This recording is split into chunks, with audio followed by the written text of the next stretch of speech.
Y'all want to know what my dream is? My dream is to be a stay-at-home mom, work at the house, and not work. But that's not possible in 2026. Like, it's not a thing anymore. Like, I want to be a stay-at-home mom. And there's no problem with that. And I think there's no problem with that. And that's my dream. The hesitation in her voice betrays exactly who holds the leash on her happiness. She's terrified that the sisterhood will cancel her for wanting to opt out of the corporate grind. Apologizing for a biological instinct proves how effectively modern feminism has shamed women out of their own nature. She treats a desire for motherhood like a confession to a crime because her peers view a happy wife as a traitor to the cause. Ladies, we need to stop hating on men. And when I say we, I mean y'all. I see so many conversations about men getting hated on by women all the time, and it needs to stop. Like, if we really want to come together as, a society, this has to stop, because there are good men out there. And if you don't think there are good men out there, I think that says more about who you are and the men that you are attracting. So it's actually time to look within if you don't feel like you're attracting good men. Accountability remains the only thing more repulsive to the modern dating market than a man under 6 feet. Props to this doctor. She's breaking the cardinal rule of the sisterhood by admitting that the common denominator in a lifetime of failed relationships is the woman looking in the mirror. Blaming all men protects the ego from the harsh reality that women exclusively choose toxic partners because the stability feels boring. This message fails to land because the women who need to hear it already swiped away when she claimed good men exists. We see a rare moment of clarity that will inevitably be labeled as pick-me behavior by the army of single women keeping the wine industry in business. He kissed me. He didn't even spit in my mouth. Like, when are men gonna, understand what women want?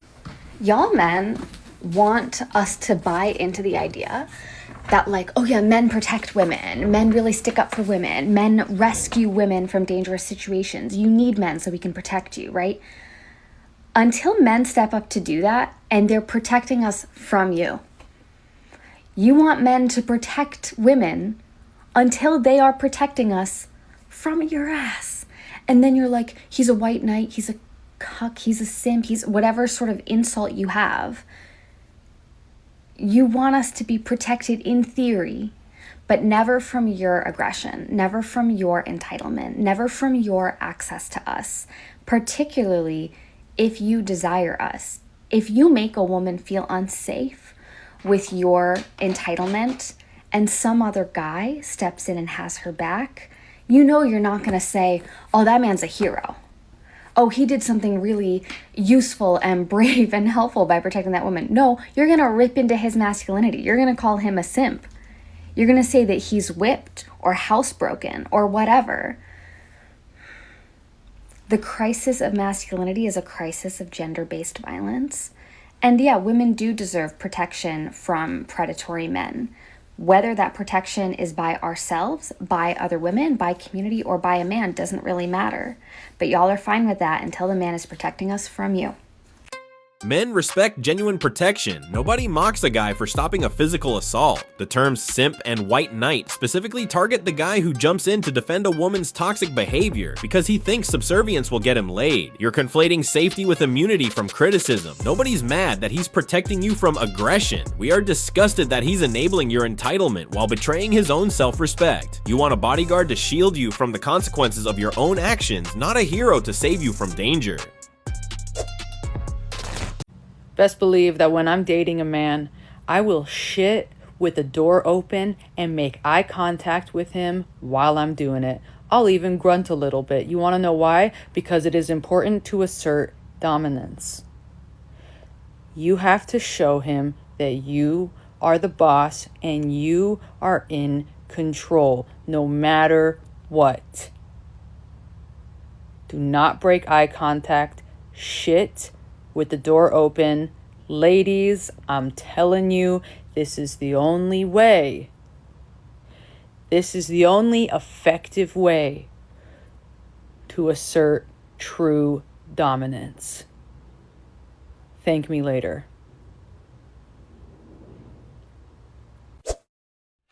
Finally, someone who's honest in the comment section. Like, that's fair. And first of all, I think it's like very admirable that you did that. And I also hear you where, you know, maybe it is a hit to your ego to not be able to provide financially in that way. And I do think that from like a masculine, feminine, energetic perspective, in a more traditional sense, even an evolutionary standpoint, like men are hardwired to be providers. And I do think that men want to provide. They want to protect and make a woman feel safe. And one way to do that is through having the means to financially provide, to make the woman feel financially secure, which is so important. And I think in more traditional relationships, like there is that dynamic where the man wants to provide and the woman wants to be taken care of. Where I think that this starts to come to an extreme is where women will take advantage of that, and they're looking to date from a superficial perspective where they expect that the man provides and more just so that the woman can like take. And that type of stuff I don't necessarily agree with. But thank you for being honest. Like, we need more honesty. Admirable is the consolation prize women give men right before they lose all attraction to them. You validate the biological imperative to provide while praising a man who voluntarily surrendered that power. He didn't just take a hit to his social status, he became a background character in his own marriage. You pivot to criticizing gold diggers to soften the blow, but the reality remains that a man without a mission is invisible. That honesty you love is just the sound of a man realizing he traded his respect for a pat on the head. Okay, I know that we have story time together, but I feel that I just really need to start documenting the ridiculous questions that men ask me when they quote unquote want to get to know me better. So obviously people have asked me crazy questions for like we can go far back with this, but we're going to go on a weekly basis of the ridiculous things that people ask me. People as in men, because you're all trash. And I'm just like putting this out there because I need men to see this and be like, this is not what's going to get us. Like, it's not it. There was this one guy who tried to pursue me and he was like, sent me this whole long thing about how special he thinks I am and how he really wants to get to know me and blah, blah, blah, blah, blah, yeah, all the same shit, right? So he wants to talk all the time. You want to know what his questions were to me? How's your gag reflex? You want to know my response? What I would love to say? How's your reflex when I punch you in the fucking dick? That question is absolute trash. We're not defending the man. He's acting like a pig because he finds it amusing to see how far he can push you. It's just that men categorize women instantly. He doesn't ask that question to a woman he respects. He asks it to a woman he views as a temporary amusement. You're right that he's trash, but you need to ask why you exclusively attract the dumpster fire. Like, who asked that? Why is that on the forefront of your mind? You're cut off. Next. Then I met another guy who seemed to be like sweet or whatever and would keep in touch with me like throughout the week, ask me how my day was, call me, whatever, blah, blah, blah. So maybe like a week has gone by and I had spent like a whole weekend with one of my best girlfriends and he's like, oh, like, why haven't we run a 2-man yet? I actually don't even I'm trying to just understand. So I just live it off rip and I'm like, I actually don't know like what the fuck you think that we are, but that's just not happening and that's like not the vibe at all. I like don't even know you and I've seen you once in my whole life. So what do you know? I got gaslit. Is it really gaslighting if they don't convince you? Probably not. But he attempted to gaslight, said, why did you be so serious? Why did you be so fucking dumb? How about that? Does anyone know how to have a conversation anymore? Can we just talk like normal human beings? Or no? Because guess what? No one's laughing. No. Suggesting a two-man out of nowhere is degenerate behavior. He's clearly treating you like a joke. But sweet guys don't ask to run a train on you unless you've been projecting a vibe that lacks boundaries. He asks, why do you have to be so serious? Because he thought you were one of the guys, or a cool girl who would be down for anything. The anger comes from the realization that you marketed yourself as a casual option while expecting to be treated like a priority. No one's laughing on this end. You know what makes me turned on? A funny man, and that's actually not funny. If you can't be funnier than me, then you can respectfully fuck off. Then another lovely one, which I had thought was one of my friends, I was supposed to take him home. I was the DD for the bar. So I was like, yeah, I'll give you a ride home. He ended up going home earlier than me. And I ended up staying out later, and I was texting him later in the week, and I was like, yeah, I stayed out way too late that night. I wish I just honestly went home with you, because it was a terrible night. I should have just went home. His response to that, I wish you did too. I want to suck your titties so bad. I'm really unsure when offering a designated driver ride home was equivalent to sucking my titties. But that also was not the vibe. His response is crude and ridiculous. He took a genuine moment and made it weirdly sexual. That's on him, but you texted a man days later saying, I wish I went home with you. In every language on earth, that translates to, I regret not sleeping with you. You handed a clown a green light and then feigned shock when he honked his nose. Men operate on logic. You operate on rewriting history to make yourself the victim of your own suggestive texting. That was not the motive, sir. As if that wasn't bad enough. I was going about my day, and someone decides to write in my DMs and ask me what color my inner labia is. Does anyone, I don't even have a response for this one. I actually don't. I guess I'm just not a human being to these motherfuckers. I don't know. But honestly, nothing turns me off more than these men. So these questions are not doing it. So PSA to all the men, let's think of better questions, boys. Okay? We like good conversation. We want to get down to the nitty gritty. I want to talk. I want to have a conversation. I'm not telling you what the fuck color my labia or my nipples are. I got no privacy around here. God, please, someone send me a fucking rope. I'm drowning.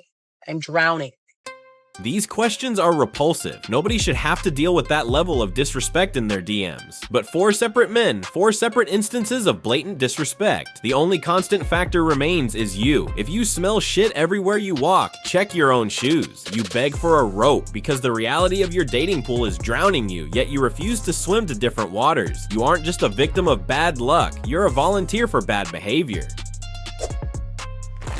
I used to date a man that was a lot older than me, and he would listen to podcasts about how women are no good after 25, and you gotta get them before they're 25, or else they're not marriage material, because once they hit 25 and they start holding men accountable, they're no good. That's what that felt like.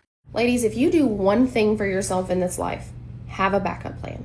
If you want to marry that man and have his kids and be a stay-at-home mom and not focus on your career, that's great. If your partner makes enough money to where you don't have to work, also great. But you better have a degree, you better have some licensing, you better have a small business you can fall back on.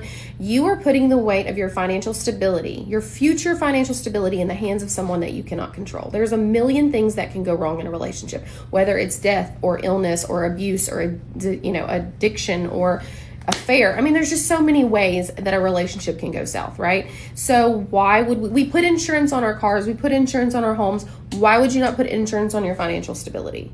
And don't tell me it's impossible, because my husband made enough money. I didn't have to work, but I wanted to have independence. And so I also wanted to raise my babies. I didn't want them to go to daycare. So what did I do? I learned how to make cakes on YouTube and ended up running one of the most successful cake businesses in Central Louisiana from my home. And I also finished my degree with a kid, because my mom always stressed the importance of me of never being dependent on a man. And so I'm stressing that to you now. I get it. He's telling you that he would never do that to you and you trust him and all that. But I'm telling you, play your cards right. Just have something in your back pocket. And not only that, but you move differently in relationships when you want them and you don't necessarily have to have them or you would crumble. Do yourself a favor. Love you, bye. Fair enough, life is unpredictable, and tragedy strikes without warning. Having a skill to fall back on in case of death or disability is just basic survival instinct. But let's be real about the subtext. You promote leverage under the guise of safety. When you say you move differently when you don't have to have them, you admit that this independence shifts the power dynamic from a partnership to a negotiation. Preparing for disaster shows wisdom. Preparing for divorce creates a self-fulfilling prophecy. You teach women to enter marriage with one foot out the door, ensuring that when times get hard, leaving becomes the path of least resistance.